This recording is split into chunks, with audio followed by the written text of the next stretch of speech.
When Winston Churchill celebrated his 80th birthday, a young photographer was taking his official portraits. "Mr. Churchill," he said politely, "I hope that I will be able to take your pictures on your 100th birthday as well." The old man looked up at him and said, "Well, I don't see why not, young man. You look fit enough to me."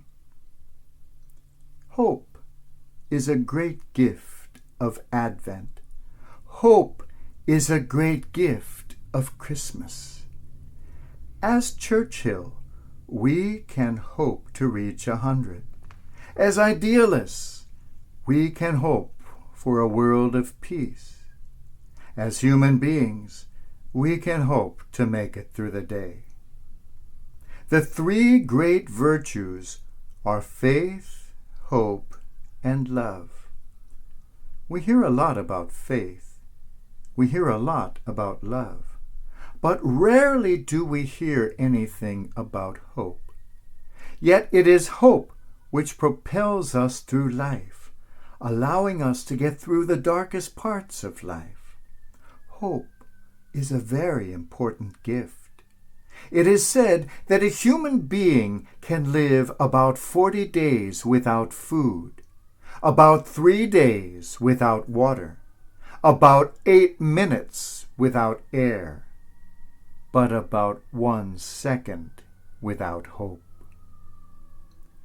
Advent is the time of joyful waiting, joyful expectation, the time of hope. We see we are in darkness, yet we see the light already coming. What is hope? Emily Dickinson's lines give a glimpse. Hope is the thing with feathers that perches in the soul and sings the tune without the words and never stops at all. Yes, Emily, but hope is much more than a thing of feathers merely. Hope is the thing with wings, wings which allow us to fly through life, allow us to fly to something higher.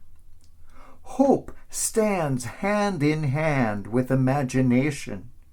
We can imagine something better than what we are experiencing now, and that is hope. The fault finder will find fault even in paradise. The pessimist, the nihilist, will be constantly haunted with the thought of nothingness, even when surrounded by somethingness. It is our imagination, our hope, that allows us to get through even the darkest moments. I never understood that completely until I came to know an old man who was a Cistercian abbot in Hungary. He had lived through many years in the most terrible circumstances in communist prisons, had been tortured mercilessly, and had spent 6 years of his life in solitary confinement. 6 years never seeing another human being. 6 years seeing nothing but the 4 walls of his prison cell. We spoke much about what it was that got him through that difficult time. "What got me through," he said, "was hope, because I was able to imagine life on the other side of those prison walls, and I was able to imagine myself sharing in that life. That is hope." He kept his mind, his imagination, and his spirit active through all those years of solitude which would have driven anyone else to insanity. What is hope?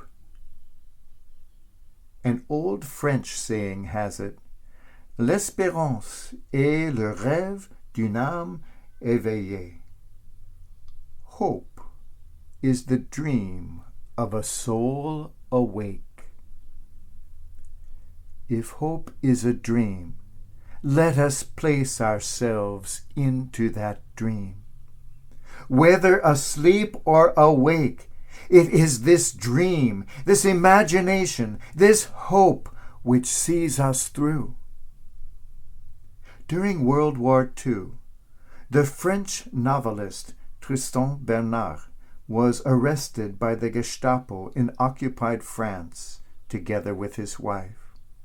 His wife began to cry as they were taken away to the prison camp. He said to her, "Don't cry. The time of fear is now over. Now begins the time of hope."